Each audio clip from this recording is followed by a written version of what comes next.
had someone just dedicated themselves to building an offense and a team around Taysom Hill being the quarterback, I think he would have been a very successful NFL quarterback. Super excited to chat some football with you today. So first and foremost, your Saints. They just named Spencer Rattler as their QB1 over Tyler Shough. So I'm curious if you think Kellen Moore made the right move there. How do you feel about Spencer Rattler being QB1? Yeah. Look, I think having those two exciting young players, I know they battled it out in camp, and I think the opportunity to work with Kellen Moore and be in that system is a great benefit to both those guys. I was impressed with Spencer Rattler last year. Unfortunately, both starting receivers were out, and we were really shorthanded at times. But I thought he ran around and made plays. Unfortunately, I think our whole team was decimated with injury. So, look, I think it's been impressive to watch his development. I wasn't sure how it was going to play out because I think both those guys were neck and neck throughout camp. I'm excited for the opportunity that he has. I know they're also really high on Tyler Shough. Here is this rookie coming in with a lot of experience. He was 7 years in college. So he comes in, I think, with a level of maturity and experience that's a little bit unusual for a college guy. Man, he's a big, strong kid who can do a lot of things. So I think it's, look, I think competition always brings out the best in everybody, and I think that's what this offseason did. I think the Saints have a really good and talented roster. When I look at them offensively, I think they have one of the best O-lines in the league. They've got two, receivers that can blow the top off in Olave and Shough. They have one of the most dynamic backs in the league in Alvin Kamara. Defense is salty. They spent a lot of draft picks over the last few years. Defense, linebackers, DBs, depth at the defensive line position. So look, the division's wide open. I mean, who scares you in the NFC South? I know Tampa's won it the last couple of years, but the rest of the division has young quarterbacks too. Bryce Young, impressive in Carolina the way he finished the year last year, but still growing. Michael Penix, kind of taking over the reins in Atlanta. So I think the division's wide open for the Saints. Yeah. It's kind of crazy to think about the fact that 8 different quarterbacks have started at least a game for the Saints since you retired. And obviously we want one of the young guys in the organization right now to succeed. But what do you think that says about how hard it is to really find a bona fide option at quarterback in this league? Well, it's not only that, but look, it's hard to stay healthy. Just the nature of the game in general, it's tough. It's tough physically.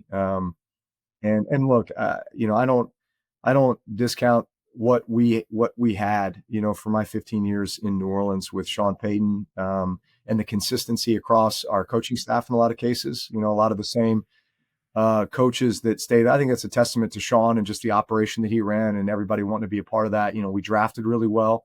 We had guys that not only we drafted, but then we re-signed, to extended contracts, and that became, core pieces to what we accomplished throughout our time there. So I think that's something now that you're trying to create the next era, right? And they've gone outside the building and brought Kellen Moore in, who I know everyone there speaks very, very highly of.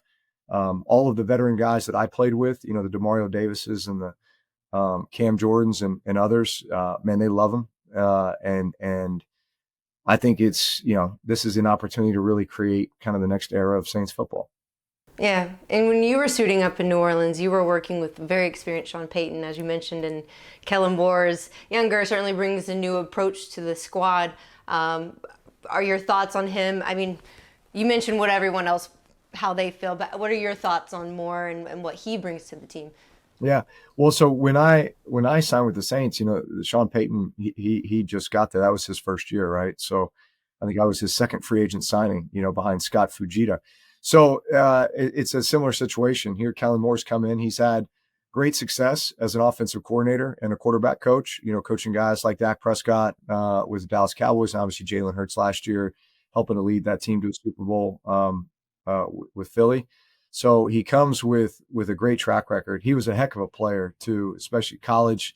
Like I look at just kind of the way he's always carried himself. He was always kind of one of those underdog, every time he stepped on the field as a player, they were outmatched, outmanned, and he found ways to win games, and I think he's brought that same attitude and approach to coaching. I love his scheme.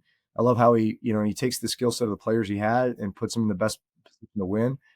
I think he knows, you kind of have this term player coach. I think if you ask any of those players with the Saints, how do you like playing for this guy? Like, man, we love it. Like, he knows how to take care of us. Like, he knows when our bodies need a rest. He knows how to prioritize recovery. And then obviously we feel very prepared, for practice, for games. So like I hear that and I said, okay, this guy knows what he's doing. Yeah. I saw earlier on your IG story that you put up a post on how Taysom Hill is the ace in Kellen Moore's hand. If you could give a pitch as to why he should be a starting quarterback in the league, what would you say? And also, do you think he should be a starting quarterback? Well, I'll say this, because look, Taysom's now, I think, 35 years old, and he's had someone just dedicated themselves to building an offense and a team around Taysom Hill being the quarterback, I think he would have been a very successful NFL quarterback, without question.